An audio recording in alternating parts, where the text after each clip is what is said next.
Bonsoir tout le monde, bienvenue ou re-bienvenue à Croisons l'avenir. Je vais m'assurer que mon micro fonctionne bien parce que j'ai eu plein de changements là, des niveaux techniques. Donc, avant de commencer à parler, si quelqu'un peut m'écrire dans les commentaires si mon micro fonctionne bien. Moi, je vois qu'il fonctionne, mais bon, j'ai changé plein d'affaires. Là. J'ai une nouvelle caméra, justement, l'image est plus claire un peu que la dernière fois. Les micros, j'ai essayé, là, on entendait des boum boum boum aussi quand je m'accotais sur mon comptoir. Donc, j'ai essayé quelque chose de nouveau. Il a fallu que je le déplugue, etc. Bon. Bref, tout ça pour vous dire bonsoir. J'espère que vous allez bien. J'espère que vous avez passé une belle journée, comme d'habitude. Ce soir, on va parler d'Alan Watts. Alan Watts, c'est un philosophe autodidacte qui a eu quelques études aussi. Je me suis fait une feuille. Donc, la grande majorité de l'épisode, dans le fond, je vais lire mes notes parce que c'est beaucoup d'informations, donc je ne veux rien oublier. Mais je vais vous mettre des images que j'ai fait, comme des petites images PowerPoint, que vous allez pouvoir lire en même temps les grandes lignes, là, le temps que je vais parler. Comme ça, vous n'allez pas, à me regarder juste lire un texte comme les journalistes y font. Donc, Alan Watts, c'est ça, je vous avais parlé la semaine dernière que, eh bien, on arrive dans l'année chinoise du cheval de feu. Et donc, il va y avoir énormément de changements. Donc, ça va être important de faire beaucoup de travail sur nous, peut-être changer notre perception de la vie aussi.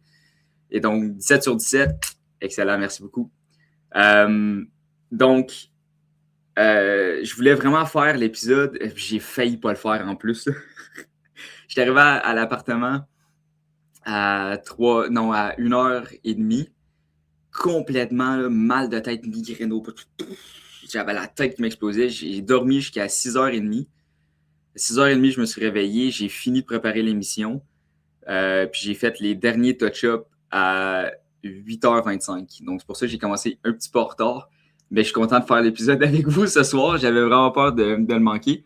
Parce que j'ai envie, justement, de vous parler d'Alan Watts, qui a une philosophie, une vision, une perception de la vie qui est extraordinaire. Moi, je l'écoute depuis, je pense, 3 semaines, comme plusieurs fois par jour. Puis je pense vraiment que, étant donné que l'année chinoise commence le 17 avril, non, 17 février. 17 février. Ouais, 17 février. En écoutant, dans le fond, ce que je vais vous dire, puis en ayant un peu la vision d'Alan Watts, peut-être que ça peut vous aider à cheminer avec vous et vous donner comme une nouvelle vision, peut-être. Et 17 février, merci Nathalie. Et justement, de savoir où focusser, puis peut-être voir c'est où nos problèmes, ou de voir la vie d'une façon différente pour être motivé à faire un travail personnel. Donc, sur ce, je vais commencer. Donc, c'est là que je vais commencer à lire. Pour l'instant, je n'ai pas de slide, donc vous êtes obligé de me regarder. Mais je vais vous dire c'est qui Alan Watts. Hein? Donc, Alan Wilson Watts est né le 6 janvier 1915 et est décédé, en fait, le 16 novembre 1973. Donc, il est décédé à 58 ans dans son sommeil. Ça, je ne l'ai pas pris en note, mais je l'ai regardé. J'ai vu ça récemment. Alan Watts, c'était quelqu'un qui était très prône. En fait, c'est un alcoolique. Il fumait beaucoup aussi de cigares, etc. Et quand quelqu'un lui a demandé pourquoi, en étant si illuminé puis si spirituel dans sa vie, il buvait autant, puis est-ce qu'il buvait pour rabaisser sa conscience? Parce que des fois, trop de savoir, c'est vraiment une malédiction. Trop savoir de choses, à un moment donné, on vient fou, puis faut savoir se calmer. Mais Alan Watts a répondu à ça que non, il buvait pas pour abaisser sa conscience. C'était parce que il préférait être un humain, être un parfait humain avec tous ses défauts qu'un faux Dieu ou une fausse divinité. Donc, c'était sa vision de voir les choses. Moi, j'ai arrêté de prendre l'alcool parce que je vois les choses un peu différemment. en fait, ça contrôlait ma vie. Là. Donc, pour moi, c'était absolument nécessaire d'arrêter. Ça fait 2 semaines déjà, donc pour avoir moi-même. Bref, donc c'est ça. Il est né le 6 janvier 1915 et est décédé le 16 novembre 1973. Il était un écrivain et conférencier britannique et américain, se qualifiant lui-même de divertisseur philosophique, connu pour avoir interprété et popularisé la philosophie bouddhiste, taoïste et hindoue auprès d'un public occidental. Donc, ses formations et études, son éducation scolaire en Angleterre, Watts a d'abord été scolarisé en Angleterre, notamment à The King's School à Canterbury, une école publique prestigieuse qui est comme un boarding school, où il a obtenu de très bons résultats scolaires, mais il a échoué à obtenir une bourse pour étudier à Trinity College à Oxford, car son style d'essai n'a pas convaincu les examinateurs. Il était spécial, le gars, mais spécial dans un bon sens. Il y a quelqu'un qui a demandé aussi, il se rappelle depuis dès sa naissance, son jeune âge, pas sa naissance, mais son jeune âge, les gens ils disaient tout le temps, pourquoi t'es pas comme les autres, pourquoi t'es spécial? Et à ça, lui-même a répondu, parce que je trouvais qu'être ordinaire, c'était plate comme manger le même repas tous les jours. Donc, c'était vraiment quelqu'un de flyé, là. Donc, faute de moyens financiers, je continue à lire sa biographie, faute de moyens financiers, n'a donc pas pu poursuivre directement ses études universitaires à Oxford. Donc, études supérieures aux États-Unis, il a fait un séminaire théologique. Donc, après avoir déménagé aux États-Unis en 1938, Watts s'est d'abord intéressé au zen de façon informelle, puis il a décidé d'étudier officiellement pour devenir prêtre. Il s'est inscrit au Seabury Western Theological Seminary à Evanston, au Illinois, une école épiscopalienne anglicane où il a étudié les écritures chrétiennes, la théologie et l'histoire de l'Église. Bon, désolé, épiscopalienne, je ne sais pas si ça veut juste dire anglicane. Ça, j'ai pas poussé mes recherches jusque-là. Donc, si vous avez des questions là-dessus, allez chercher par vous-même parce que je ne peux pas vous répondre ce soir. Donc, les diplômes obtenus à la suite de ses études, Alan Watts a obtenu une maîtrise en théologie de ce séminaire en 1945 avec une thèse qui fut ensuite publiée sous le titre de Behold the Spirit, a Study in the Necessary of Mystical Religion. Donc, ordination religieuse. Bon, après son diplôme, il fut ordonné prêtre dans l'église épiscopalienne et servi comme aumônier à l'université Northwestern à Evanston jusqu'en 1950. Avant que je commence aussi à... parce que j'ai pris 4 de ces vidéos. C'est toutes des vidéos qu'il y a sur YouTube. C'est des vidéos en anglais. Donc, c'est pour ça aussi que je voulais faire cet épisode-là ce soir. Parce que je me disais, pour ceux et celles qui parlent seulement francophone, je vais quand même pouvoir vous parler un peu de sa vision. Parce que l'entièreté de ses vidéos, c'est en anglais. Je n'ai pas trouvé à date de vidéo francophone de lui, à moins qu'il y ait comme quelqu'un qui l'ait fait en IA ou peu importe. Il faudrait vérifier. Mais l'entièreté de ses vidéos sont en anglais, donc c'est pour ça que je voulais vous le partager en français. Mais n'hésitez pas dans les commentaires à écrire votre perception, vos opinions de ça aussi. Si vous êtes à l'aise aussi, vos expériences personnelles, ça va me faire plaisir de les partager, de lire ça avec vous et de répondre et d'avoir une discussion avec vous. Donc, c'est comme un épisode là, où est-ce que gênez-vous pas, écrivez ce que vous voulez. Puis, allez-y là, dans vos opinions et perceptions de tout ce que je vais dire. Autodidactisme et études complémentaires. Donc, même avant son passage au séminaire, Watts s'était beaucoup formé de façon autodidacte, particulièrement en philosophie orientale, bouddhisme zen, taoïsme et texte spirituel. Il a aussi fréquenté le London Buddhist Lodge dès l'âge de 15 ans et y a édité leur revue. Donc, il a ensuite continué à approfondir la philosophie, la religion comparée et les langues, dont le chinois classique, au contact d'enseignants et de cercles intellectuels, notamment lorsqu'il enseignait à l'American Academy of Asian Studies à San Francisco dans les années 1950. Watts s'est constitué un public alors qu'il travaillait comme programmateur bénévole à la station de radio KPFA. qui est une radio publique de dialogue et musique subventionnée par les auditeurs, située à Berkeley, en Californie. Il a écrit plus de 25 livres et articles sur la religion et la philosophie, faisant découvrir la Beat Generation. Ça, c'est un mouvement littéraire et culturel américain qui est né dans les années 1950, qui a été marqué par une révolte contre le conformisme et le matérialisme et la société de consommation après la Seconde Guerre mondiale. Et donc, suite à ça, c'est ça, il parlait à la contre-culture, dans le fond, émergente. Puis il parlait beaucoup de son livre La Voix du Zen, qui est écrit en 1957, qui était c'était l'un de ses premiers livres sur le bouddhisme à devenir un best-seller. Dans la psychothérapie, un autre de ses livres, pardon, dans Psychothérapie, Orient et Occident, qui a écrit en 1961, il soutenait que la psychothérapie pouvait devenir la voie de libération de l'Occident si elle abandonnait le dualisme, ce qui est encore vrai aujourd'hui. On considère que c'est pas mal le dualisme qui brise tout en ce moment. Surtout avec l'immigration, le gouvernement essaie de toujours nous faire détester les immigrants.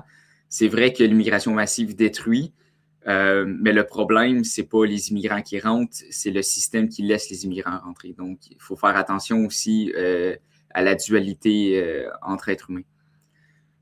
Donc, il considérait Nature, Homme et Femme, un autre de ses livres en 1958, comme sa meilleure œuvre. Il a également exploré la conscience humaine et les psychédéliques dans des ouvrages tels que La Nouvelle Alchimie, qui est écrit en 1958, et La Cosmologie joyeuse en 1962. Après sa mort, ses conférences sont restées populaires grâce à des diffusions régulières sur les radios publiques, notamment en Californie et à New York, et ont trouvé de nouveaux publics à l'essor d'Internet. Bon, la majorité des vidéos que vous allez trouver sur Internet, c'est de l'intelligence artificielle. Donc, ils ont comme copié sa voix. Puis c'est des vidéos de comme 20, 30 minutes, 17 minutes des fois. Il y en a d'1 heure.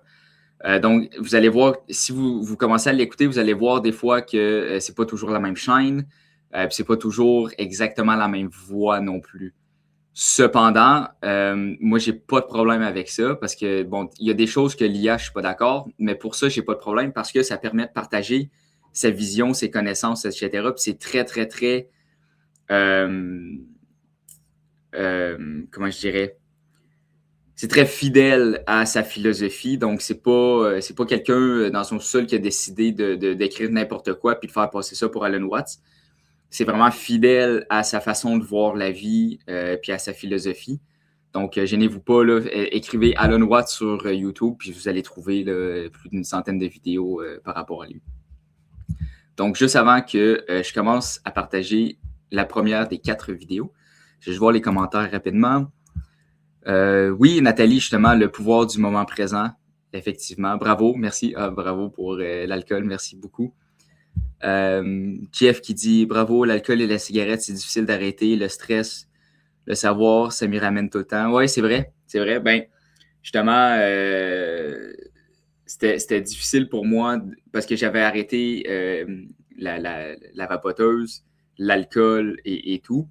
Puis j'avais aussi des problèmes personnels que j'essayais de régler, etc. Puis je trouvais que ça faisait énormément de pression sur moi.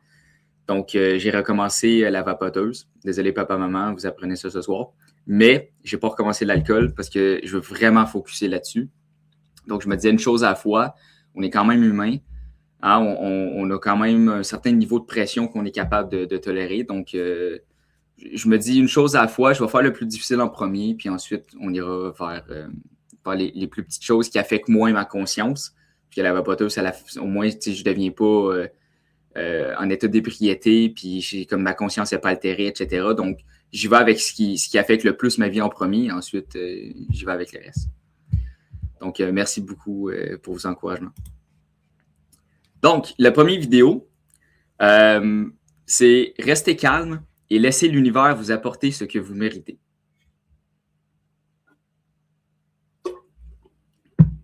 Donc, c'est vraiment un épisode qui va être long ce soir parce qu'on commence justement avec rester calme. Donc, je ne me presserai pas. Si vous allez vous coucher avant que j'aie terminé, il n'y a pas de problème. Vous pouvez toujours continuer de la réécouter plus tard. Elle reste toujours là sur YouTube, évidemment. Donc, dans le fond, tout ce que j'ai écrit, c'est j'écoutais ces vidéos en anglais, puis je traduisais, puis je prenais comme les parties les plus importantes. Donc, c'est des vidéos d'environ 30 minutes que j'ai écoutées. Puis j'ai comme fait un concentré de ce que je trouvais le plus important dans cette vidéo, parce que souvent, il va répéter la même chose, mais de façon différente. Donc, ça peut aider certaines personnes d'apprendre ça, de l'entendre de cette façon-là, etc. Donc, souvent, sa vidéo de 30 minutes, il dit la même chose, comme la même chose que le premier 5-10 minutes, mais il répète. Donc, j'ai juste fait un petit concentré. Donc, tout ce que je vais mentionner, c'est lui qui a dit ça. Puis par la suite, je vais peut-être partager ma perception des choses ou rajouter là-dessus. Là. Mais bon, je m'y lance. Donc, être calme n'est pas un signe de faiblesse, non plus de la passivité. Ce n'est pas de se retirer de la vie ou de rendre son pouvoir. Le calme, lorsque bien compris, est la vibration énergétique la plus puissante que vous pouvez atteindre. Donc, il explique que en cohérence, dans le fond, quand on est calme, c'est ça, comme quand on est calme, c'est qu'on va aller en cohérence avec ce qu'on dit. Parce que la vie va toujours nous donner ce qu'on. La vie va toujours nous donner ce qu'on veut. Mais il faut savoir qu'est-ce qu'on veut en partant. OK? Puis la majorité des gens, dont moi y compris la plupart de ma vie, je ne savais pas du tout ce que je voulais, puis on ne sait pas du tout ce qu'on veut. Oui, genre, on va dire, ah oui, je veux une maison, puis c'est ça que je veux. Oui. Mais pourquoi tu veux une maison? Tu veux une maison peut-être pour la tranquillité. Bon. Puis là, mais tu veux la tranquillité pourquoi? Pour avoir la paix. La paix, c'est un sentiment. Tu sais? Une autre personne peut dire, moi, je veux absolument, exemple, travailler comme pompier. OK. Pourquoi tu veux travailler comme pompier? Bon, ben, je veux me sentir, je veux aider la population. Je veux aider les citoyens. OK, pourquoi tu veux aider les citoyens? Parce que je veux me sentir important. OK, ben c'est un sentiment, ça aussi. Donc, il faut comprendre que tout ce qu'on veut dans la vie, à la source, c'est toujours un sentiment. Et comprenant ça, on peut ensuite comprendre, étant donné, ça fait longtemps que les bouddhistes, tout ça, le savent, les gens spirituels, etc. Mais c'est que la physique quantique l'explique aujourd'hui, c'est que tout part de vibration. Hein? Donc, la vie n'est que vibration.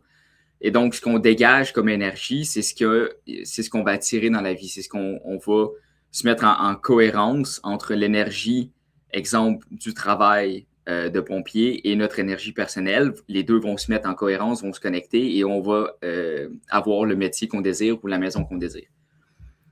Mais sachant ça, et sachant que tout ce qu'on veut part d'un sentiment, d'une sensation, ça veut dire qu'on peut l'avoir en partant de ce sentiment-là. On n'est pas obligé d'avoir les choses extérieures pour ressentir le sentiment. On est capable, en tant qu'être humain, de ressentir le sentiment premier. Donc, si on fait ça, on va se mettre en cohérence avec ses dires et ses vibrations. Ce que je veux dire par là, c'est que si je dis, puis ce que lui disait aussi par là, c'est que si vous dites « je veux une maison », mais que vous êtes anxieux de ne pas en avoir une, vous êtes en incohérence avec vos dires et la vibration que vous dégagez. Parce que vos dires, c'est quelque chose de positif, de calme, hein, qui vous met en paix, mais vous avez un stress intérieur qui est dégagé. Donc, ça ne fait pas de sens. Vous êtes en incohérence avec vous-même. Vous comprenez?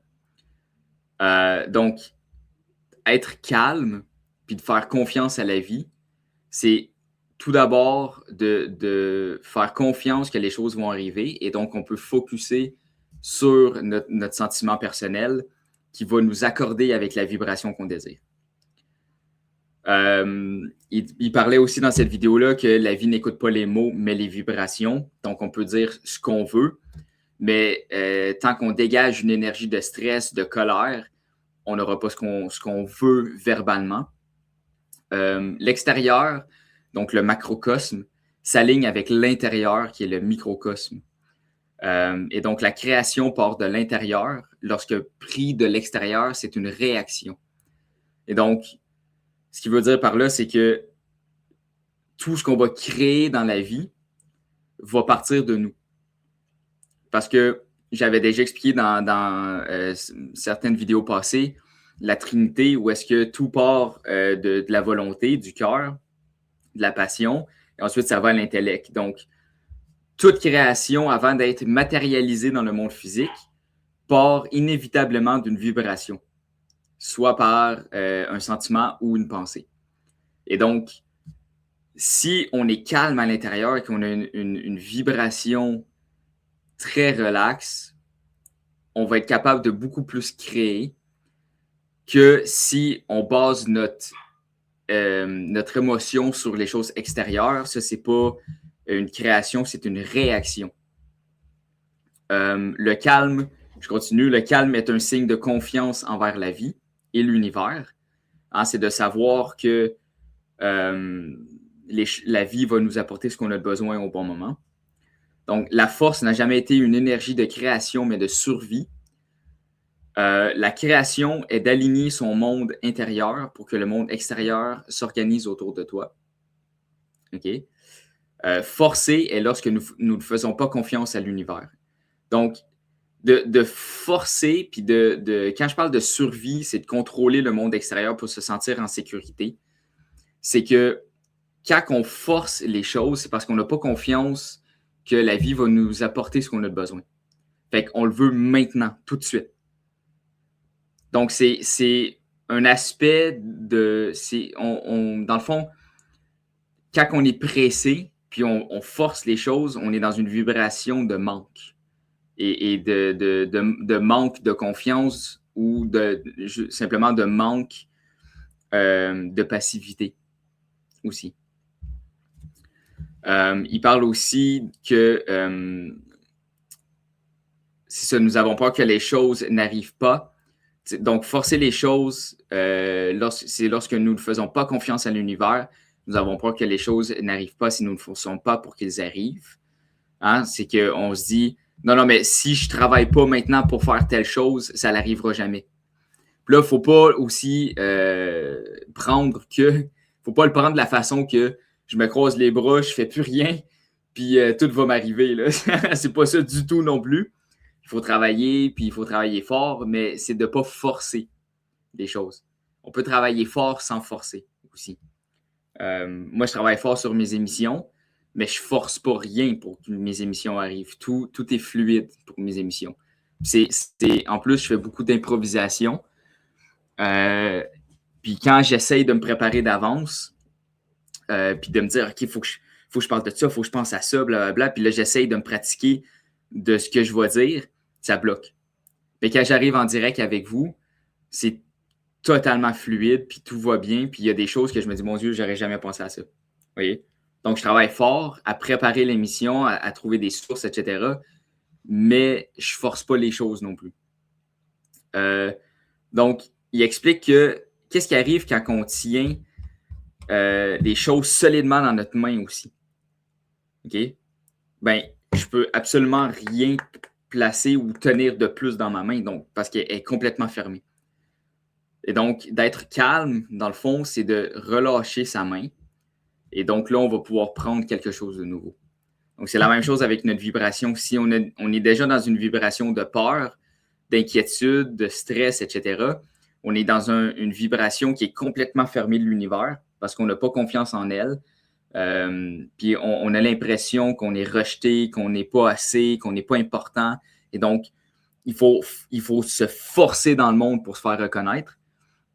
Et donc ça, la vie dit, OK, mais tu es déjà plein, je peux rien t'amener de nouveau parce que tu es complètement fermé. Donc, c'est de la même façon qu'on ne peut pas remplir un bocal d'eau si le couvercle est déjà étanche. Il faut d'abord relâcher la pression, ouvrir le contenant, puis ensuite, les choses vont arriver à nous. Donc, aussi, il disait que de laisser les choses aller, ce n'est pas d'abandonner. C'est de laisser l'espace à la vie pour faire son travail. Donc, quand on reste calme et on fait confiance à la vie, c'est pas que je me dis « Ah, j'abandonne mon projet, de toute façon, je vais avoir le résultat que je désire. » Non, c'est pas ça du tout. C'est que quand on fait confiance à la vie, puis qu'on se dit « OK, la vie va m'apporter ce que j'ai de besoin », on peut relaxer, puis on peut comme se détendre, lâcher la pression de ses mains, lâcher sa pression énergétique, et juste laisser les choses aller, puis la vie va avoir la place pour travailler, puis nous amener ce qu'on désire. Donc ça, c'est à peu près sa première vidéo. Très, très, très intéressante. Parce que, comme j'ai dit, là, il répète environ tout ça, mais de façon différente dans son 32 minutes, là, je crois, cette vidéo-là. Ah, salut Monica! Je sais, je vais aller voir Gilles Bellerose et aller au Cosmos, le Bourgneuf de Québec. J'y prendrai un cocktail bleu. Écoute, Monica, c'est la belle vie. Si c'est ce que tu désires, hein, fais ce qu'il faut pour que ça l'arrive, mais fais confiance à la vie que ça va arriver aussi. C'est du lâcher-prise. Denis Saint-Onge qui dit, salut Denis, qui dit c'est du lâcher-prise et faire confiance à la vie. Exactement. Donc, c'est d'arrêter d'essayer de tout contrôler. Justement, c'est une vidéo que j'ai écoutée de lui aujourd'hui. Je ne l'ai pas mis là, dans les 4 vidéos parce que je viens de la commencer ce matin. Mais le titre de la vidéo, c'est « Stop giving a fuck ». Donc, arrêtez de vous en faire, dans le fond, qui est un peu plus poli en français. mais dans le fond, c'est de... Tu sais, il dit... Regardez, dans cette vidéo-là, il dit regardez-vous le soir à 3 heures du matin. Essayez de tout contrôler en pensant que il y a des choses que vous n'auriez pas dû faire aujourd'hui ou comment vous auriez pu faire les choses mieux ou comment vous allez faire les choses demain. Mais regardez-vous comme il faut. Vous ne contrôlez rien en ce moment. Vous êtes hors de contrôle à 3 heures du matin en train de penser à ça. Puis j'ai tellement pensé à moi. Il y a des fois, je veille jusqu'à 2-3 heures du matin, puis je suis comme, oh my god, j'aurais pas dû faire ça. Puis là demain, là, qu'est-ce que je pourrais dire pour réparer mon erreur? Puis là, oh my god. Mais je suis complètement hors de contrôle. En pensant que je suis en contrôle. C'est ça l'ironie de la chose. C'est le paradoxe du contrôle, c'est que plus on essaye de contrôler les choses, moins on est en contrôle. Ce qui est un paradoxe absolument merveilleux. Puis c'est pour ça que essayer de tout contrôler, ça l'amène juste de la misère, de la colère, un manque d'empathie pour les gens aussi. Parce que si on essaye de tout contrôler, on est toujours porté vers le monde extérieur. On n'est pas porté du tout vers notre monde intérieur. Donc, on ne se regarde pas, on n'est pas focusé sur ce qu'on dégage comme énergie, mais on est focusé sur ce qu'on désire le plus à l'intérieur de nous, sans penser que, dans le fond, on est en train de tout bloquer pour avoir ce qu'on désire en essayant de tout contrôler. On est le créateur de notre propre défaite, puis on ne s'en rend pas compte. Donc, la deuxième vidéo, c'était un petit peu plus court, celle-là. La première, je veux dire. Parce que, dans le fond, ça ne sert à rien, je trouve, que je tourne autour du pot. C'est vraiment de lâcher prise. C'est vraiment de faire confiance à la vie. Puis, je suis déjà à 29 minutes, hein, puis j'en ai 3 autres. Puis, c'était le plus court. Donc, on va sauter au deuxième. Mais c'est ça, donc, faites juste confiance à la vie, autant que vous faites confiance à vous-même. Puis, c'est un peu difficile de faire confiance à la vie si vous ne faites pas confiance à vous-même. Mais je pense que les 3 prochaines vidéos que je vais vous montrer, justement, j'ai oublié d'amener la bannière. Donc, celle-là, je vais la lire avec vous. Donc, restez calme, laissez l'univers vous apporter ce que vous méritez. Être calme permet la cohérence entre les paroles et les émotions. La vie n'écoute pas les mots, mais bien les émotions et les vibrations. Tout aspect physique et matériel part de l'esprit. Être calme est un signal de confiance envers la vie. Forcer n'est pas une énergie de création, mais de survie. La survie est de contrôler le monde extérieur. Et la création est d'aligner son monde intérieur avec ses désirs, donc le monde extérieur. Donc voilà. Alors, je vais sauter à la deuxième vidéo, puis là, je vais vous mettre la vignette que j'ai faite, comme ça vous pourrez lire en même temps. Donc, la deuxième vidéo, c'est... Non, excusez-moi. Oui, c'est ça. Aimez vos erreurs. Donc, lorsqu'on fait une erreur, ça, c'est dans sa vidéo qui mentionne ça. Lorsqu'on fait une erreur et quelqu'un nous donne la honte, hein, on court partout, dans tous les sens pour lécher les semelles de notre ego blessé. On court partout, on est là, oh mon Dieu, j'ai fait une erreur, excusez-moi, excusez-moi. Ça, c'est parce qu'on sent que notre fierté a été attaquée ou diminuée. Mais pour vrai, il n'y a aucune erreur. Aucune erreur a été et sera à jamais irréparable ou éternellement dramatique ou drastique. Dans la nature, est-ce qu'on critique les nuages, hein, de la façon dont un tronc d'arbre est courbé? Non, parce que la nature ne fait pas d'erreur. OK? Donc, même s'il semble que nous avons commis une erreur dramatique, tout se règle d'une façon ou d'une autre. Puis, vous pouvez regarder dans votre passé aussi combien de fois on a fait des erreurs qu'on pensait que c'était la fin du monde, puis finalement, 1 an après, 2 ans après, on regarde rétrospectivement, puis on se dit, sais-tu, je pense que finalement, c'était une bonne chose que ça soit arrivé comme ça parce que je suis mieux aujourd'hui. Mais sur le coup, on fait, oh my God, c'est la fin du monde, j'ai tout scrappé. Mais au final, on se dit, peut-être que c'était nécessaire, peut-être pas non plus, mais peut-être que c'était nécessaire à ce que les choses aillent mieux. Si c'était pas nécessaire à ce que les choses aillent mieux, il y a quand même quelque chose à tirer. Puis là, je veux pas dire que des choses horribles comme la violence physique ou conjugale ou tout ça, c'est nécessaire à apprendre. Là. Ça serait absolument atroce que je dise ça. Ce que je veux dire par là, c'est que des choses que nous, on commet comme erreur, on est capable d'apprendre, puis il n'y a pas d'erreur qui est absolument irréparable. Donc, je continue avec ce qu'il disait. C'est ça. Donc, en connaissant ça, on peut prendre confiance en nous. Hein, on peut reprendre confiance en nous. Se rendre compte que notre instinct est plus puissant que les critiques d'autrui. Mais il faut rien presser non plus. Okay? Puis il ne faut pas s'inquiéter du futur ni du progrès accompli. Hein? Comme il faut rester calme, comme j'avais mentionné dans la première vidéo. Donc, c'est pas parce qu'on fait une erreur qu'il faut absolument courir demain matin pour aller régler le problème. Oui, bon, je veux dire, si le patron l'oblige, on le fait, mais je veux dire, une erreur personnelle, il n'y a pas de rush. Hein, parce que quand on rush, on essaie de contrôler justement le résultat de notre erreur. Et par là, ben, on risque encore plus de chier les affaires. Pourquoi l'alcool? Parce qu'il expliquait que les Japonais, ils étudient vraiment longtemps, comme des années, l'anglais. Mais il y a très rarement de Japonais qui vont parler l'anglais parce qu'ils n'ont pas confiance en eux puis ils se disent qu'ils ne sont pas assez bons en anglais pour le parler. Mais quand ils vont prendre de l'alcool, là, tout d'un coup, ils se mettent à parler anglais avec tout le monde puis ils sont super à l'aise. Donc, pourquoi l'alcool qui enlève notre inhibition sans nous donner confiance en l'avenir? Hein?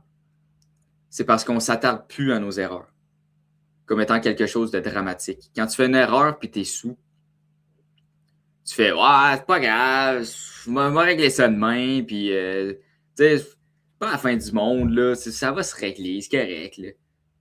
C'est exactement ça. Mais pourquoi on aurait besoin juste de l'alcool pour se sentir comme ça? Pourquoi on ne pourrait pas se sentir comme ça à jeun? Ou est-ce que oui, j'ai fait une erreur? OK, ouais. Je vais trouver une façon de régler. Ou peut-être que la vie va la régler d'elle-même aussi. Tu sais? Donc, c'est encore juste de faire confiance, puis de ne pas se taper trop sur les doigts, puis de se dire que genre j'ai fait une erreur, je suis un abruti, j'aurais pas dû, je vais me retirer, je vais quitter mon emploi. Ou faut pas trop se mettre ça dur sur les épaules. Okay? Donc, de la même manière qu'il explique dans ses vidéos, une fausse note de musique jouée dans une pièce fait quand même partie de la mélodie lorsqu'elle est jouée dans le même rythme. OK?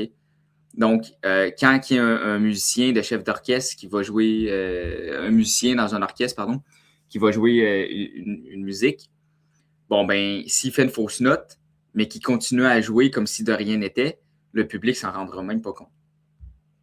Mais s'il s'attarde à son erreur puis qu'il arrête de jouer, tout le monde va le savoir. C'est la même chose pour la vie. On fait des erreurs à tous les jours. Mais si on s'attarde à nos erreurs, les gens vont se rendre compte, ils vont dire, mon Dieu, lui, il n'a pas confiance en lui, puis il fait tout le temps des erreurs, puis c'est, mon Dieu, je ne sais pas ce qu'il fait. Puis là, si on s'attarde en plus à la réaction des gens, ben là, notre ego va être encore plus attaqué. Puis là, on va se mettre de plus en plus down. Puis là, on va dire, c'est ça, je ne sers à rien, je suis un pourri, je suis ci, je suis ça. Puis là, ça fait juste nous rabaisser. Donc, il ne faut pas s'attarder trop à nos erreurs. Il faut en être conscient, il faut les reconnaître, bien évidemment, mais il ne faut pas ne s'attarder qu'à ses erreurs non plus. Donc, un faux pas en avant, pris dans un élan d'enthousiasme, nous avançons quand même en avant. Right? Donc, même si on avance puis on trébuche, on a quand même avancé. On peut pas nier le fait qu'on a quand même avancé. Donc, oui, on a peut-être pris une débarque, mais on a avancé quand même. Donc, c'est sur ça qu'il faut focuser, puis de se dire, on va quand même, tu sais, je vais me relever, puis je vais prendre un autre pas. Puis si l'autre pas, il est encore faux, puis je trébuche encore, pas grave, j'ai fait un pas de plus. J'ai avancé en plus. Vous voyez? La liberté aussi. Il y a plusieurs versions, lui, de la liberté, parce que pour lui, la liberté, c'est fondamentalement être nous en soi. La liberté, c'est d'être soi-même. Donc, ça a plusieurs aspects. On va explorer un peu nous-mêmes aussi, plus vers le dernier. Mais, tiens, je l'ai assez montré.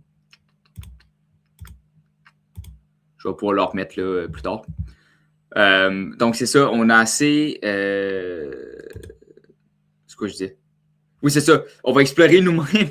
On va explorer nous-mêmes plus tard dans la dernière vidéo. Parce que je trouve que c'est absolument important aussi. Excusez-moi. Donc, la liberté, c'est de commettre des erreurs, d'agir comme un abruti et de ne pas se sentir coupable lorsque nous découvrons que ce n'était pas moralement correct. Ça, c'est lui qui a dit ça. C'est vrai. Excuse-moi. C'est vrai. C'est de dire, OK, ça, c'était vraiment cave de ma part. Ça, là, honnêtement, j'aurais jamais dû faire ça. Hein? Mais OK. Je veux dire, je l'ai fait. Puis c'est faut le voir, faut en être conscient, puis il faut travailler à le faire moins souvent à l'avenir. Parce que c'est sûr qu'on va refaire. Tu sais, quand on dit, l'important, c'est de jamais faire la même erreur 2 fois, on va la refaire 2 fois, puis 3, puis 4, puis 6. Faut pas être naïf non plus. Là. Tu sais, c'est de dire, j'ai fait une erreur, puis là, je vais absolument m'en rappeler, puis je ne la ferai plus jamais. Come on va la refaire pareil. Là. Hein? On n'est pas des dieux, là, on est des humains.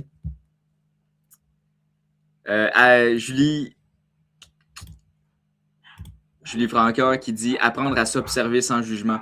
Exactement. C'est exactement ça. Bon, désolé si vous entendez, les chiens jappés aussi sont fous aujourd'hui. Je ne sais pas qu'est-ce qu'ils ont, ils n'arrêtent pas de japper. Là. J'avais mal à la tête puis ils me jappaient dans les oreilles en plus. C'était épouvantable. Mais je suis resté calme. Je suis resté calme. Je pense que c'était pour avant ça, Monica, quand tu dis « Selon cette logique, devenir borgne doit avoir été une bonne chose. » Écoute, si t'es toi-même, si t'es borgne de ton être pur, t'es toi-même, c'est parfait. Je veux dire, si t'es devenu comme ça parce que les événements extérieurs t'ont amené comme ça, puis que là, tu te sens pas bien comme ça, puis tu te sens, tu sais, t'as un mal-être, ben là, peut-être travailler là-dessus. Mais si t'es à l'aise, puis tu te sens toi-même, puis comme aller tout faire foutre, puis moi, je fais mes propres affaires, puis il n'y a rien de mal à ça. T'sais? Puis les gens qui ne sont pas capables de te tolérer, ben, ils quitteront de ta vie. Puis les gens qui t'aiment, puis qui te tolèrent comme ça, puis qui t'adorent comme ça, ben, ils vont rester avec toi, puis ils vont profiter du temps avec toi. Right? Comme j'ai dit dans mon mantra, hein, allez vous faire foutre, c'est ça mon mantra cette année. Fait que je pense que ça pourrait faire du bien à tout le monde cette année aussi. Donc, encore. Non, c'est ça. Donc, il faut voir, c'est ça. Il faut être conscient puis faire moins l'avenir. Parce que la plus grande erreur possible dans la vie, c'est de rien faire par peur de commettre une erreur. C'est ça la plus grande erreur qu'on peut faire. La plus grande erreur qu'on peut faire, c'est de se dire ah ben je le ferai pas parce que c'est sûr que je vais faire une erreur. Là. Puis, dans le fond, comme Alan Watts dit, c'est comme se mettre devant la rive puis jamais mettre les pieds dans l'eau parce qu'on a peur de se noyer. Mais dans le fond, on goûte jamais à la texture de l'eau, à son humidité. On n'apprend pas à nager. T'sais. On voit pas genre le monde sous-marin. On perd un monde entier avec la peur.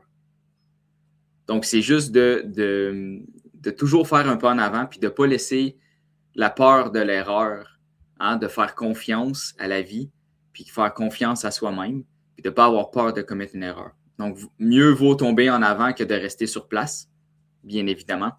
Seulement ceux qui font rien, hein, font jamais d'erreur, mais ils font rien non plus. Moi, c'est pas une vie que je veux avoir, à rien faire. Quand je vais être sur mon lit de mort, puis quelqu'un va me demander « Qu'est-ce que tu as fait dans ta vie? » « Ah, j'ai rien fait, mais j'ai pas commis d'erreur. » Non, merci, ça, c'est pas pour moi. C'est pas pour moi du tout. Tu sais, dans tout ce que j'ai fait, j'étais parfait. Moi, j'ai rien fait, mais j'étais parfait. Je suis sûr qu'il y en a du monde comme ça en plus. Je les déteste pas, là. Je leur envoie plein d'amour. J'espère juste qu'ils sont bien avec eux-mêmes et qu'ils sont heureux dans la vie.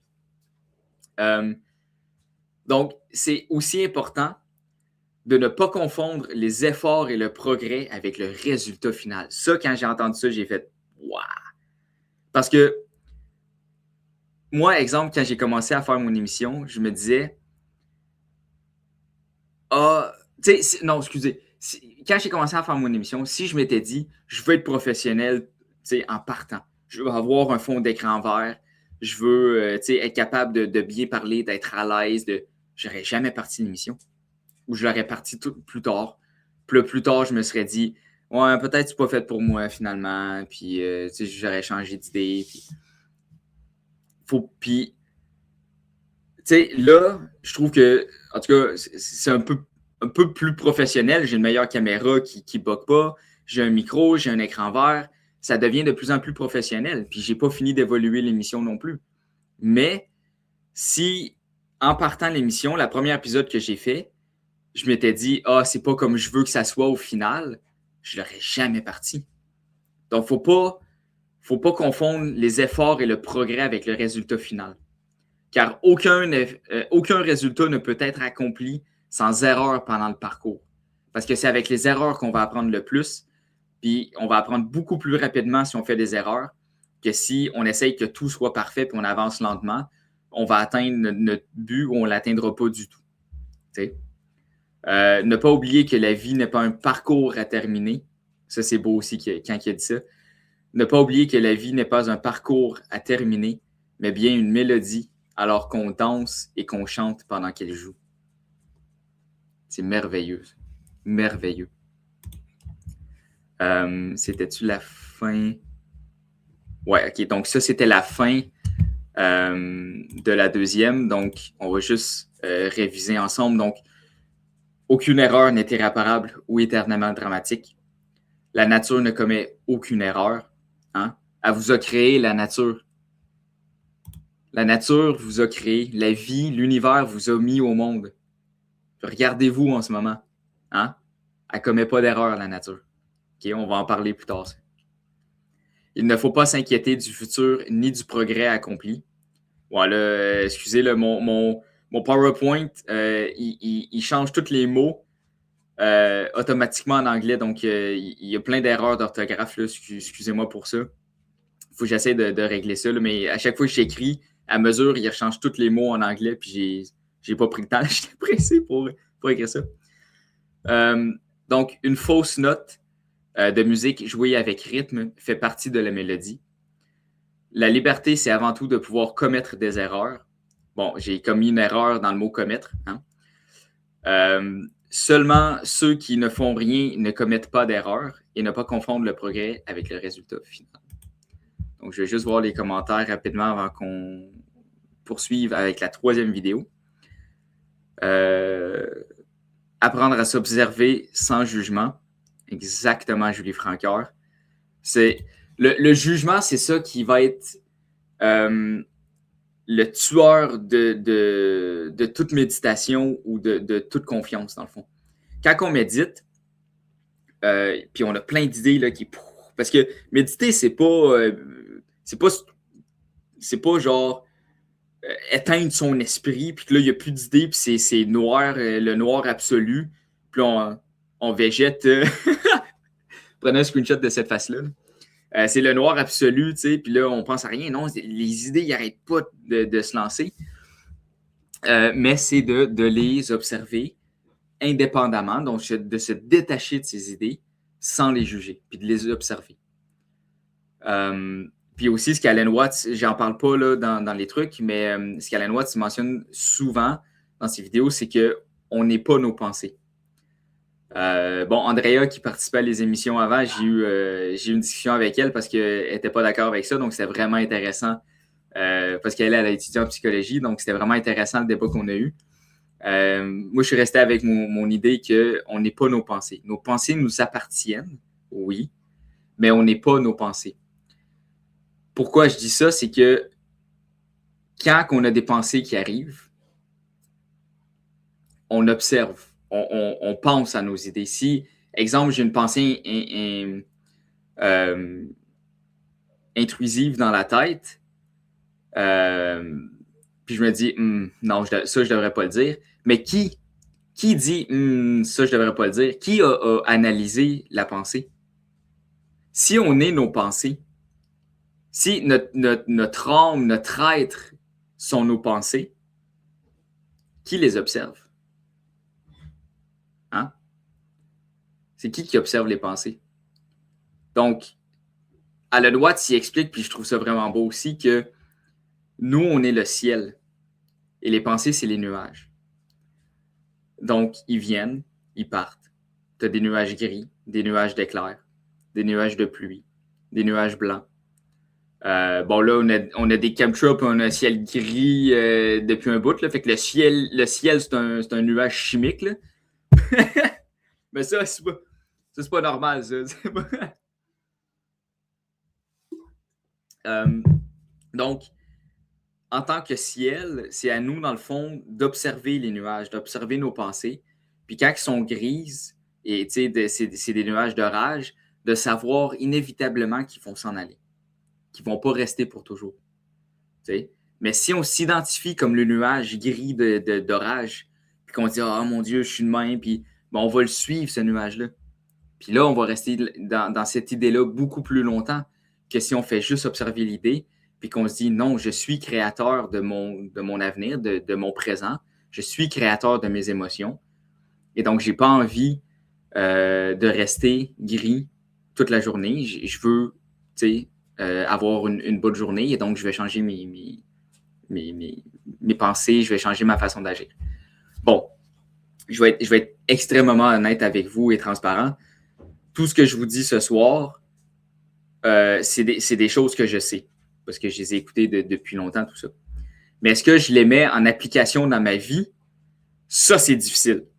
Ça, c'est extrêmement difficile de vivre ce qu'on sait.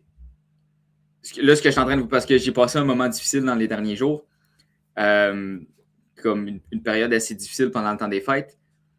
Donc, est-ce que j'ai été capable de me dire « je suis créateur de mes pensées » et donc, je ne vais pas passer la journée à pleurer? Non. Non, pas du tout.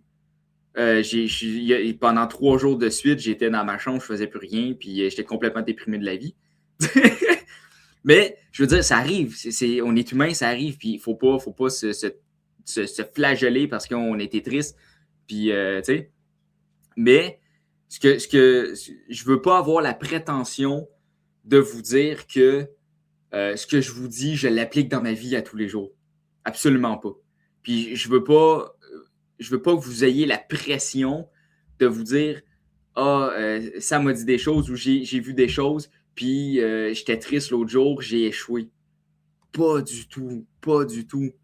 Il faut vivre ses émotions. Puis il y a des moments où est-ce que c'est correct de juste être une semaine sur le cul, à regretter ce qu'on a fait, puis c'est correct, ça arrive. Mais c'est de ne pas rester des années comme ça, ou des mois, tu sais. C'est ça qui est important. Les aventures, c'est quoi ton nom? Les aventures de Mamie Lily. J'adore ça. Il n'y a que celui qui ne fait rien, qui ne fait pas d'erreur, mais toute sa vie en est une. Bam! Exactement. Exactement. Tu sais, lui, personnellement, il n'est pas une erreur, mais il fait de sa vie une erreur en ne faisant rien pour ne pas commettre d'erreur. Monica qui dit « Moi, j'aimerais pouvoir répondre que j'ai mon repas et mon cocktail et vu Gilles Belle-Rose. » Ça va arriver, Monica. Je te le jure que ça va arriver. OK? Continue. Mais mets-toi dans l'énergie, là, comme j'ai dit. Là. OK? Ferme-toi les yeux le soir. Probablement, tu le fais déjà. Là. Mais ferme-toi les yeux le soir, puis imagine-toi que, genre, t'es au show de Gilles Belle-Rose, puis décris-le, tu sais, fais-toi une liste décris des choses, comme ça serait quoi la scène, tu sais, tous les aspects visuels de tout ça. Puis ensuite, imagine-toi comment tu te sentirais. Puis à tous les soirs avant de te coucher, là, imagine-toi ça. Puis je te promets que ça va arriver. Ça, c'est le pouvoir de création, dans le fond, le pouvoir de manifestation. L'impermanence, tout change, tout passe. Julie Francoeur, tu viens de donner exactement le commentaire que j'ai besoin pour la prochaine vidéo, qui est d'aimer ou être aimé. Celui-là, il va fesser fort dans le tas, vous allez voir. Donc, d'aimer ou être aimé. Je vais laisser ça un certain moment, puis ensuite, je vais l'enlever. Donc, il y a un paradoxe vraiment curieux qui est d'aimer est inconditionnel, mais d'être aimé est conditionnel.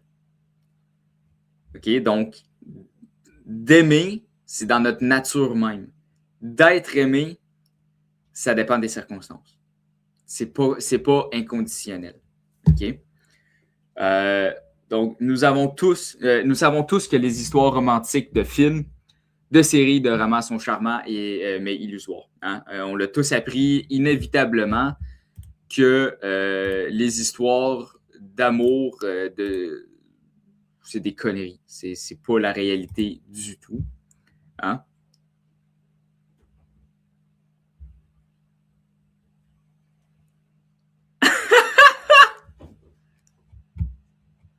Monica! Comment ça? Oh my god, je peux pas mettre ça à l'écran. Ok, tu m'as fait rire là, Monica. Je peux pas mettre ça à l'écran, je suis désolé tout le monde. Ok, donc, c'est ça. Ben, les histoires d'amour, bon, ben, c'est vraiment une illusion. Complètement une illusion. Hein? Les romans, tout ça, etc. Bon, ça peut être. Hein, la vie peut être romancée parfois, mais c'est pas la réalité.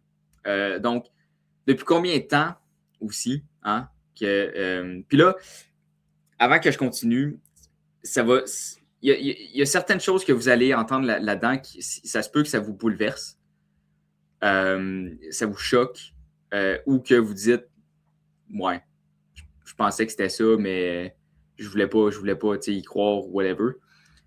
Ou vous avez, comme ça va être complètement de quoi de nouveau pour vous. Dans tous les cas, c'est quelque chose qui est, pour moi, excessivement vrai, fondé sur la réalité. C'est peut-être pas le cas pour vous, mais pour moi, ça l'est. Et honnêtement, je trouve que c'est absolument nécessaire de savoir ça pour une relation saine envers autrui et soi-même. Puis quand je parle d'aimer ou être aimé, c'est pas juste d'amour tu sais, comme conjoint-conjointe, là. Ça peut être ami, ça peut être ton chien, etc. là. L'amour en général. Attends.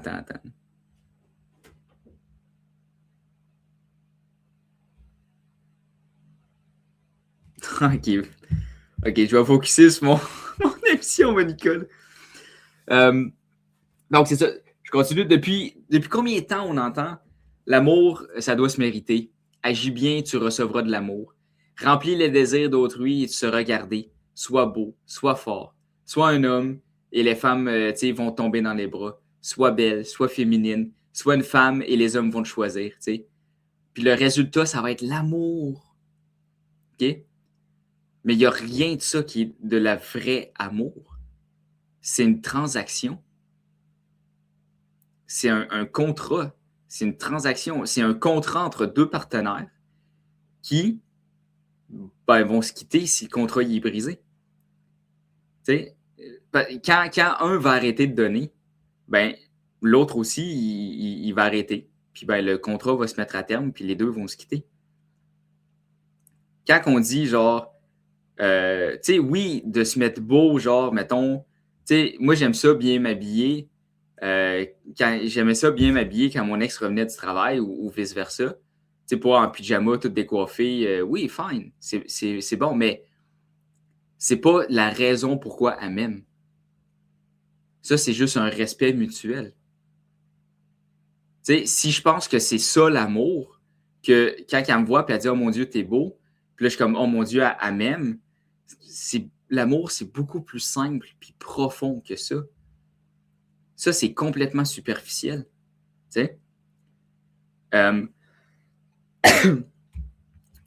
Un contrat, comme j'ai mentionné, que ça, donner et recevoir, et l'autre donne, puis l'autre donne, puis l'autre donne, puis là, moi, je donne, puis l'autre, il se sent obligé de donner de façon équivalente.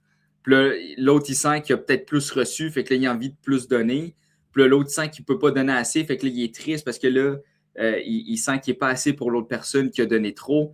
Puis là, ça, là, c'est pas l'amour pur, avec le grand A. C'est des contrats qu'on s'est écrits, qu'on s'est dit, on va être ensemble si, blablabla, blablabla. Right? Donc, un contrat peut tenir deux personnes ensemble, mais elle ne peut pas les faire fleurir. Donc oui, il y a des relations qui durent pour la vie comme ça. Puis qu'au final, ils ont été heureux ensemble. Je ne dis pas que ça n'existe pas. Mais est-ce qu'ils ont évolué ensemble? Est-ce qu'ils ont grandi puis ils se sont permis d'être de plus en plus des bonnes personnes envers l'un et l'autre et des bonnes personnes envers autrui en général et d'améliorer leur vie, etc.? Permettez-moi d'en douter un peu. Donc, oui, ils sont restés ensemble, mais cette relation-là ne les a pas fait fleurir. Donc, combien de gens, après 10, 20, 30 ans de mariage, ils se sont vus en train de compter les dettes et les parties du contrat non respectées pour finir par se séparer? De dire, là, moi, j'ai fait ça pour toi, puis toi, t'as pas fait ça, puis moi, quand j'ai dit ça, t'as pas répondu, puis nanana, puis quand je t'ai dit je t'aime, tu me réponds pas, puis wow! C'est pas de l'amour, ça. Ça, on chicane notre partenaire comme si c'était si elle avait brisé un contrat. C'est pas ça du tout, là, l'amour. Right? Fait que ce qu'ils ont cru être l'amour n'était simplement qu'un arrangement consenti. Ce n'est pas parce que. Puis ça, c'est pas parce qu'ils ont arrêté de se soucier l'un pour l'autre. Ils se soucient l'un de l'autre pareil. Ils aiment l'autre personne quand même. Mais c'est parce que les choses ont changé, évolué. Comme toute chose dans la vie. Comme justement, Julie Francoeur, elle a dit, l'impermanence, tout change, tout passe. Right? Mais un contrat, c'est quelque chose de fixe, immobile, qui ne change pas et qui évolue pas. Donc, nous, on évolue à travers le temps. Notre partenaire évolue à travers le temps, mais le contrat reste pareil. Puis quand nous, on change, puis là, on revoit le contrat comme c'était avant, puis on dit « Hey, c'est différent, t'agis plus pareil. » Puis là, l'autre a dit, ben non, mais toi, t'as changé. Fait que c'est pour ça que j'agis plus pareil. Puis là, mais on se fie sur quoi? On se fie sur le passé, sur le contrat qu'on a signé ensemble puis qu'on était consentants? Ou pourquoi qu'on on focus pas d'abord sur hey, t'es différent, tu sais, tu fais des choses différemment, mais tu vois, ça me fait du bien de voir que tu sais, on n'est pas pareil puis qu'on a évolué ensemble. Tu sais, peut-être voir l'amour de cette façon-là à la place. Tu sais, puis tout ça, ça arrive aussi de façon très subtile, là, puis presque imperceptible, comme, tu sais, ça peut commencer avec un silence à la table. Tu sais, puis là, je parle des chicanes à cause du contrat, là, puis des séparations, tout ça, là. Mais tu sais, ça commence très, très, très subtilement comme un silence à la table. Un inconfort perçu dans une conversation qui autrefois était nourrissante. On avait des débats, c'était le fun, on se nourrissait d'une contradiction d'idées, tout ça, puis là, on se sent inconfortable dans la discussion. Un léger sentiment qu'on ne reconnaît plus la personne en face de nous. Hein? Puis là, les masques tombent. Puis là, l'illusion de l'amour tombe avec. Puis c'est là qu'on fait ah, c'était peut-être pas de l'amour finalement. Hein? Fait que là, on se met à fixer sur les ruines d'une ancienne relation, puis à se demander si on a déjà été aimé, ou si on était simplement de service lorsque nécessaire. Puis c'est vraiment cru de dire ça, mais c'est exactement comment des millions de personnes se sentent sur Terre. Quand tu quittes une relation, puis que tu es en peine d'amour, des fois, tu te demandes si elle t'a déjà aimé ou si tu étais juste là quand elle en avait besoin, puis quand c'était plus nécessaire, c'était fini. T'sais. On a tous passé par là, ou presque tous passé par là. Donc, c'est des choses crues de la vie, mais il faut les reconnaître. Il faut les reconnaître. Puis, il ne faut pas s'acharner dessus non plus, mais il faut être conscient que c'est là. Mais l'amour, c'est ça. Donc, il continue à dire dans sa vidéo, l'amour, c'est pas un contrat, une bonne affaire ou une chaîne. Ce n'est pas je vais si tu vais. Je vais si tu vas. C'est pas ça du tout. Okay? Tout ceci appartient à un marché et non pas au cœur. Hein? Donc, des contrats, ça appartient à un marché. L'amour, ça appartient au cœur. La vraie amour, c'est la liberté. La liberté de donner sans comptabilité ou demande. Right? La liberté, c'est je t'aime. Je t'aime pour qui tu es. Puis je t'aime avec tes défauts, puis avec tes faiblesses, puis avec ton beau sourire, puis tes forces. Puis je t'aime parce que j'ai envie de t'aimer. Je t'aime pas parce que tu me fais plaisir ou tu m'achètes des trucs ou tu fais ce que je demande. Non, je t'aime parce que j'ai envie de t'aimer. Ça, c'est l'amour inconditionnel. Ça, c'est la pureté de l'être humain. C'est déjà à l'intérieur de nous, on est né avec cette force-là, cette vibration puissante-là d'amour inconditionnel. Donc, c'est ça.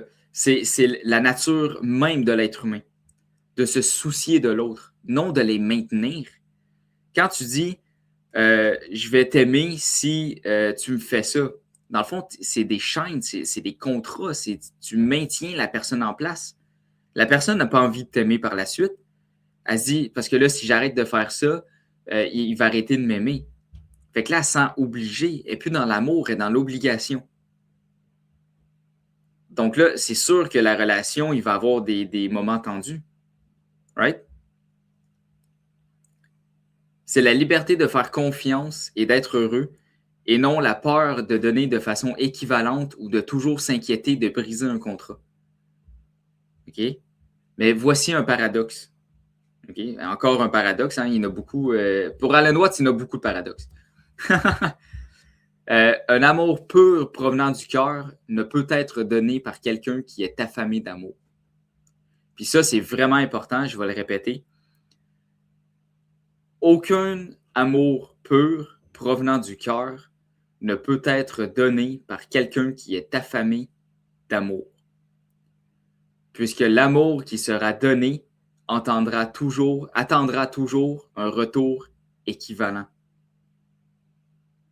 Puisque l'amour qui sera donné attendra toujours un retour équivalent.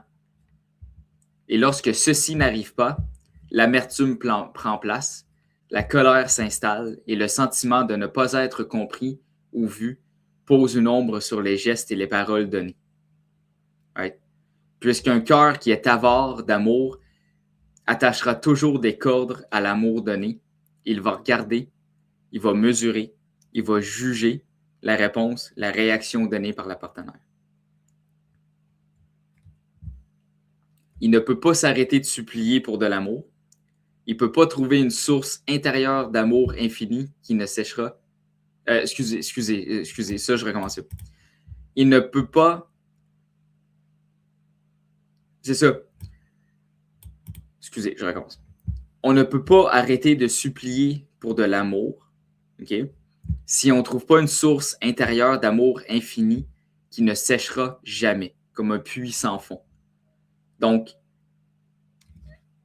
pour donner la vraie amour inconditionnel, il faut déjà savoir qu'on est aimé.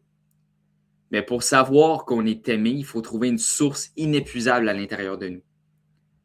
Puis ça ne sera pas donné par quelqu'un, un autre être humain, qui approuve la façon dont elle ou whatever nous regarde ou qui approuve la façon dont on agit. Ou ça ne sera jamais donné par quelqu'un d'autre.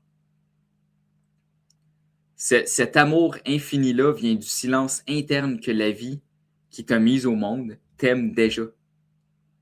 Inconditionnellement, puisqu'elle t'a créé pour être ici. Elle t'a donné la vie. Donc, elle t'aime inconditionnellement. Appelle ça Dieu, la source, l'énergie divine, peu importe. Elle t'a donné la vie et elle t'aimera toujours. Donc, quand on sent qu'on n'est pas aimé, c'est qu'on oublie que la vie elle-même nous aime. Oui, je comprends, puis c'est vrai, je suis pareil, qu'on se dit, ouais, je comprends la vie, là, mais moi, j'ai envie que une femme m'aime, puis qu'un homme m'aime, puis j'ai envie de me coller, puis je suis tout à fait d'accord. Mais pour avoir une relation saine, si on est avare d'amour, on risque d'être un poids pour notre partenaire. Puis c'est peut-être pas ça qu'on désire non plus. Parce qu'on va toujours juger de la façon qu'elle nous dit je t'aime, ou si elle l'a pas dit cette journée-là, elle rencontre un autre gars. Là, il me semble ça fait 2 jours qu'elle me dit pas je t'aime, fait que là, es-tu ailleurs? Ou puis là, ça crée de la tension, ça crée des inquiétudes, puis là, le manque de confiance s'installe. Puis là, c'est là que ça commence à chier un peu. Fait que si on sait qu'on est aimé, puis qu'on fait confiance à notre partenaire, qu'on fait confiance à la vie, puis à nous-mêmes, on va se dire, OK, elle m'a pas dit je t'aime depuis 3-4 jours, mais je vais aller la voir pour m'assurer si elle est correcte. Je vais aller le voir pour m'assurer s'il veut pas parler, s'il n'y a pas quelque chose qui le tracasse. Au lieu de l'accuser encore, de ne pas faire les choses comme nous, on veut, parce qu'on a une soif d'amour là, qui est insoutenable. Donc, il donnait aussi l'analogie, le soleil. Après tout le temps que le soleil a donné de la lumière à la Terre, est-ce que le soleil a déjà demandé quelque chose en retour? Non, jamais. Puis qu'est-ce que ça donne, ça? Comme résultat, le résultat d'un amour comme ça, ben, ça fait briller le ciel en entier. C'est la source de toute vie. Right? Donc, d'aimer, c'est ta liberté. Personne ne peut te l'enlever. D'aimer, ce n'est pas d'être remercié ou de recevoir, mais simplement d'être qui nous sommes et de donner ce que nous pouvons donner de mieux, naturellement. D'être aimé, bon, ben ça c'est différent.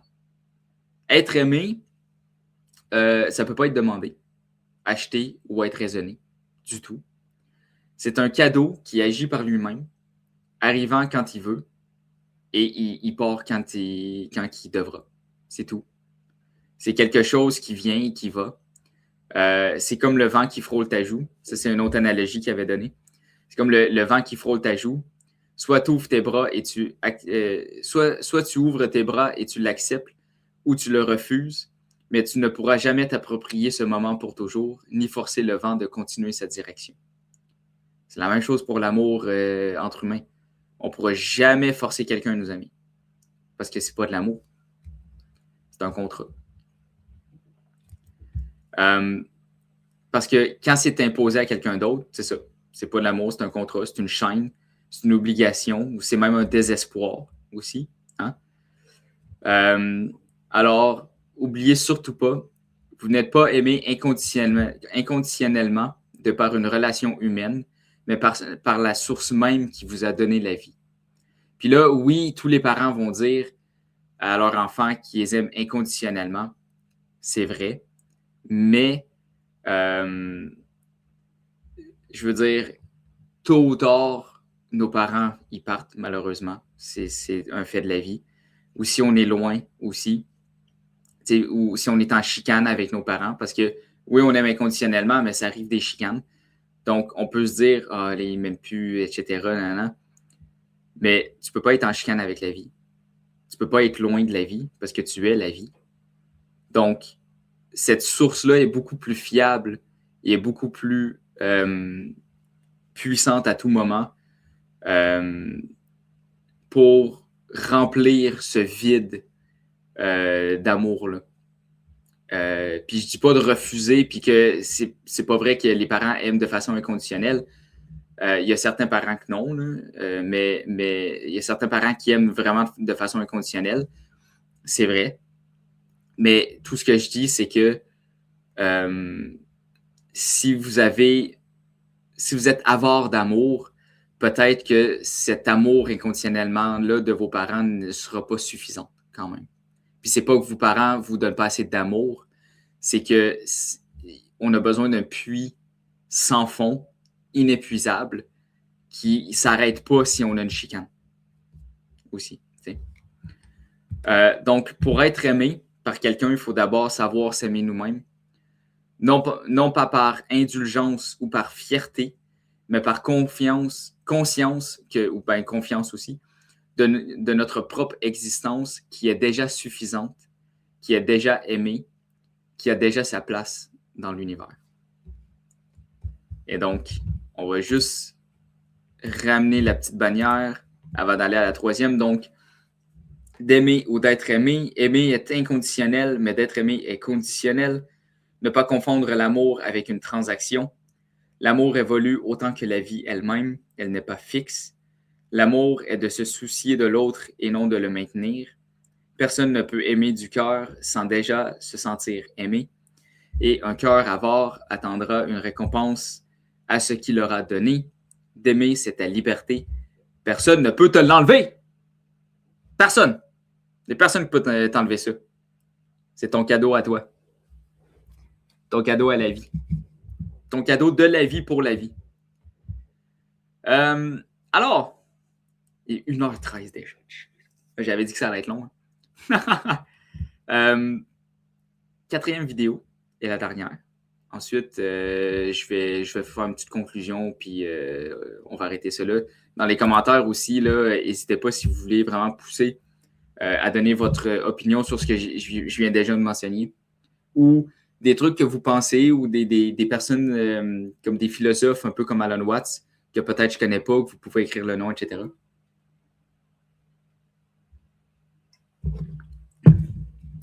Alors, quatrième vidéo. Vous êtes déjà suffisant. Alors, je vais commencer à lire le texte. Donc, il disait, Alan Watts, que c'est important de regarder la vie comme un jeu. Il parle souvent qu'on est des acteurs dans la pièce de théâtre qu'est la vie et on joue tous un rôle. Puis je trouve ça nice la façon qu'il explique aussi. C'est que, tu sais, exemple, le policier. Okay? Il joue un rôle, le policier. Quand il n'a pas son uniforme, il ne peut pas arrêter personne. C'est un rôle qu'il joue. Quand il a son uniforme, il joue le rôle du policier. Donc, il a l'autorité d'arrêter des gens. Mais quand il n'a pas son uniforme, il n'a pas l'autorité d'arrêter personne. Il a pas son uniforme, puis il a pas son badge, puis il a pas ses menottes, puis... Donc, c'est un rôle qu'on joue, right? Donc, c'est important de regarder la vie comme un jeu, hein? Que sincèrement, la vie n'est pas faite pour être absolument prise au sérieux. Nous avons grandi en pensant qu'il y avait toujours quelque chose de mauvais ou croche en nous. Hein? Combien de fois on s'est fait dire « Ah, fais pas ça, c'est pas correct. » Puis « Ah, toi, là, quand tu dis ça ou quand tu fais ça, là, ça me tape ses nerfs. » Puis combien de fois on entend ça du monde? « Ouais, lui, il est bien trop énervé, je suis pas capable. Là. Lui, il faudrait qu'il se calme un peu. » Là, tu sais, des affaires dans le même. Là. On a tous entendu ça de part et d'autre. Donc, tu sais, qu'on est plus intelligent. T'sais, sois donc plus intelligent, sois donc moins anxieux ou plus joyeux. Tu as tout le temps la baboune. Sois plus illuminé, je trouve tes caves. Sois plus talentueux, là, fais plus d'efforts, là, sois moins stressé. Arrête d'être fâché. Sois moins, dans le fond, humain. Hein? Donc, à tous les jours, on pourchasse un soi qu'on voit être mieux.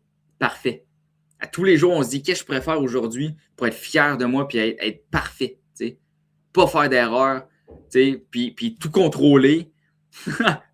Puis genre dire à ma partenaire que ce qu'elle m'a dit, c'était pas correct. Puis qu'elle doit m'aimer. Hein? Puis c'est ça. Dans le fond, on a été programmés comme ça depuis notre tout jeune âge. T'sais? Alors qu'on oublie fondamentalement qu'on est déjà parfait. Pas parfait au sens moral, pas poli comme une pierre, comme une pierre polie. On n'est pas bien éduqué nécessairement non plus. Puis on n'est pas toujours à nos affaires. Mais on est parfait comme une flamme qui danse. Comme un tronc d'arbre qui plie par le vent. Ou comme les vagues s'écrasant sur la rive. Quand on regarde un nuage, on se dit-tu, eh, mon Dieu, lui, il est pas beau, hein, il n'aurait pas dû prendre cette forme-là. Non. On dit jamais ça. Quand on voit un arbre tout croche, on se dit pas, eh, mon Dieu, il a arraché, lui, il est boy. Non. Non. On dit, oh, Jack, c'est donc bien fascinant comment que il s'est courbé de cette façon-là pour pouvoir atteindre la lumière. T'sais? Mais quand on voit quelqu'un tout croche, un être humain tout croche, on dit, hey, check lui, là. S'il tout croche, il n'a pas d'allure.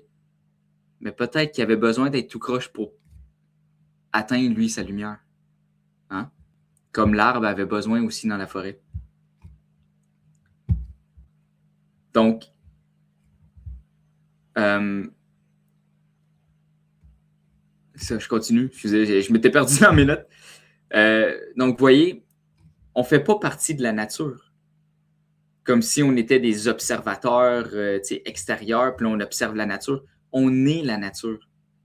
Tout comme les étoiles, l'océan et les nuages. On est la nature. La nature nous a mis au monde. On fait partie d'elle. Tu sais, toutes nos misères, nos peines, nos souffrances, nos intolérances, nos qualités, nos talents, nos joies, nos émerveillements, sont tout aussi naturels que les oscillations à la surface de l'eau ou le son d'un éclair. Quand il y a un son d'un éclair, on ne se dit pas, mon Dieu, là, la vie a été fort un petit peu. Non. C'est magnifique. C'est parfait. Il n'y a pas d'imperfection. L'éclair arrive au bon moment. Tu sais? Donc, c'est vraiment important de comprendre qu'on n'a pas à gagner notre place ici. On est déjà un phénomène extraordinaire de l'univers. Juste comme ça, naturellement. On est un phénomène extraordinaire de l'univers. Puis on a notre place. On a notre raison d'être. Puis c'est facile de juger les autres. Puis je dis pas de pas juger non plus parce que c'est dans l'être humain de juger.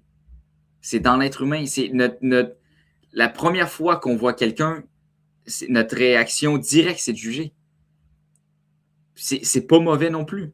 Mais c'est de pas laisser notre jugement, par exemple, changer notre perception ou altérer notre façon de penser ou décider de nos mouvements ou de nos actions, de nos dires envers cette personne-là. T'sais, de se détacher encore, d'être le ciel et non les nuages, de ne pas être nos pensées.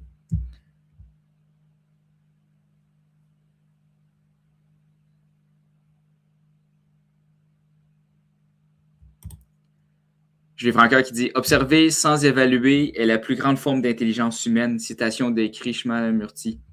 Magnifique. Magnifique. Vraiment. Je l'aime beaucoup, lui aussi. Je l'écoute pas souvent. J'ai écouté, je l'écoute pas souvent. Je pense que je l'ai écouté une fois. Mais c'est vraiment nice ce qu'il dit aussi. Le jugement vient souvent de la comparaison. Oui, effectivement. T'sais, on va dire, ah, lui, mon Dieu, il fait dur. Moi, je suis correct. D'agir de même, t'es pas correct. Là. On va dire ça de même. Là, en disant ça, je viens de le juger aussi. On peut pas s'en sortir du jugement. Le jugement, c'est humain. Mais ça fait partie de nous aussi. Donc, il ne faut pas s'en débarrasser. Il faut apprendre à le maîtriser. Mais il ne faut pas essayer de s'en débarrasser. C'est comme essayer de se débarrasser une partie de nous-mêmes. Non, mais on peut se maîtriser, par exemple. Ça, oui. Donc, on est arrivé au monde, OK? Comme une pomme pousse d'un pommier. Nous avons poussé de l'humanité. C'est la même chose. Fait qu'on fait partie de la nature. C'est lui qui disait ça. Là. Comment il avait dit ça exactement? Nous sommes arrivés au monde comme une pomme pousse d'un pommier. Nous avons poussé de l'humanité. Ouais, ben c'est ça. Nous ne sommes pas des étrangers sur la Terre visitant la vie et la nature comme si ce monde ne nous appartenait pas. On est sa conscience, on est ses yeux, ses pensées, son émerveillement envers elle-même. Quand on, c'est comme les neurologues qui disent que quand on explore, on étudie le cerveau, c'est le cerveau qui s'étudie lui-même, mais c'est la même chose pour nous. L'être humain qui est fasciné par la vie, puis l'être humain qui explore la vie, dans le fond, c'est la vie qui s'explore elle-même. C'est la même chose. La vie se voit elle-même à travers nos yeux. La vie processe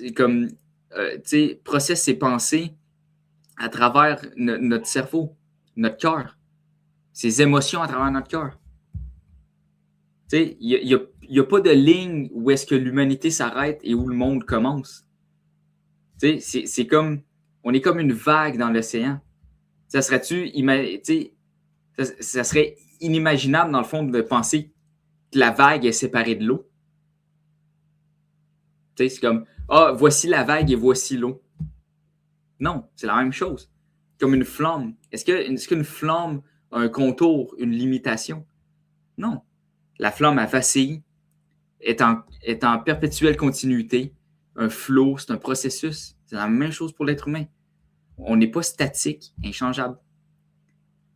L'univers n'a pas fait d'erreur en vous donnant vie. Elle n'essayait pas de vous tester, de vous améliorer ou de vous changer. Non, elle s'est simplement exprimée en vous.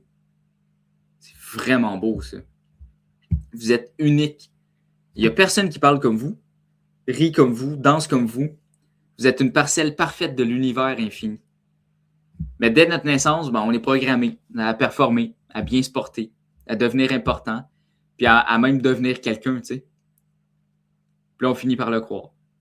Puis on finit par le croire. Puis c'est le plus grand mensonge de tout, qu'on n'est pas assez suffisant, tu sais. Qu'on doit devenir au lieu de simplement être. Tu sais. Mais, genre, dites-moi, est-ce que vous avez déjà vu un arbre se dépêcher à pousser? Ou une fleur se dépêcher à fleurir? Non. Ils fleurissent quand c'est le temps, puis ils poussent quand c'est le temps. C'est de sa nature même. Donc, moi, mettons, de lancer mon émission, exemple, puis de me dire, ah ouais, mais je suis pas, tu sais, j'ai pas des millions de vues, puis j'ai pas. Pourquoi je me compare? Pourquoi je me dépêcherais? J'ai du plaisir en ce moment. C'est parfait.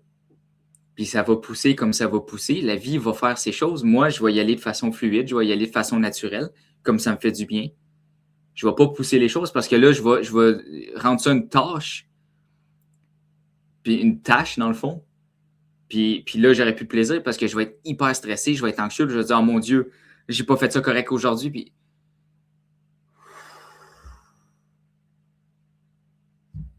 on relaxe, on est assez, on est suffisant. Hein? Ils font, la fleur puis l'arbre, ils poussent puis ils fleurissent parce que c'est dans leur nature. Comme nous, on fait les choses parce que c'est dans notre nature. Hein?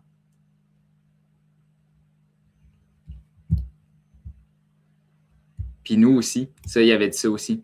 Puis je vais terminer là-dessus. Nous aussi, nous sommes la nature en train d'être.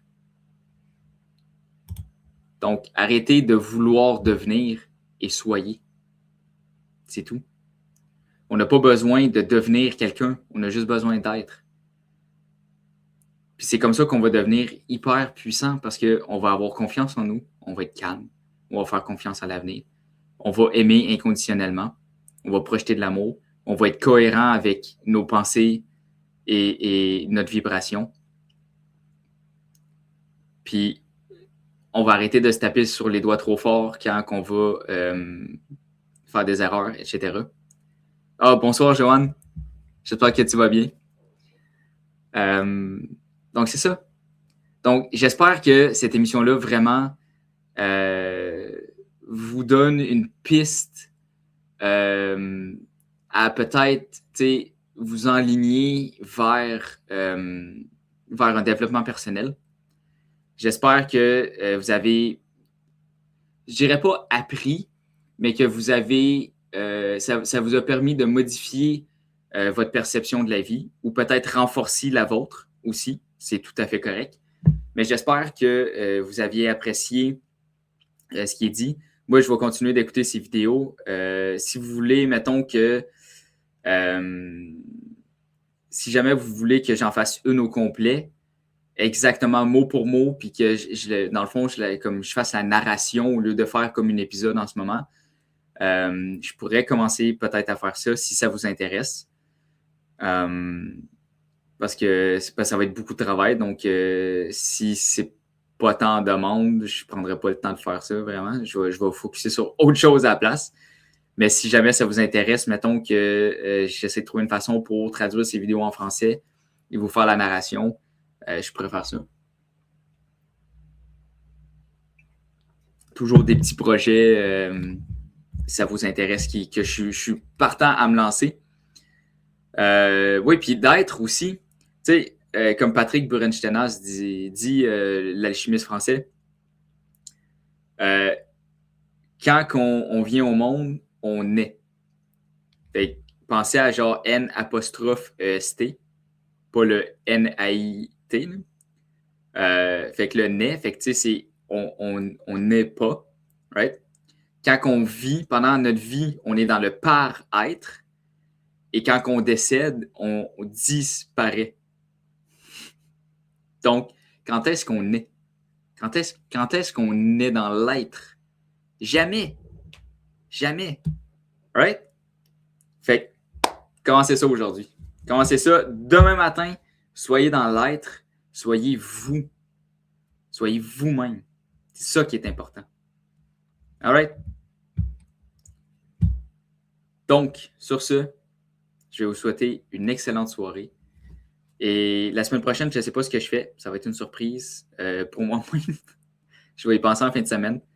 Mais je ne sais pas ce que je fais. La semaine du 9 avril, donc le 11, non, excuse pas avril, le 11 février, je ne ferai pas d'émission. Je vais être dans une retraite, pas loin de chez moi, pendant 5 jours à faire du MFR, qui est du Myofascial Release, faire de la méditation, être dans le bois, faire des saunas bien classés, etc. Ça va vraiment me faire du bien. Fait qu'il me reste encore 2 épisodes, je crois.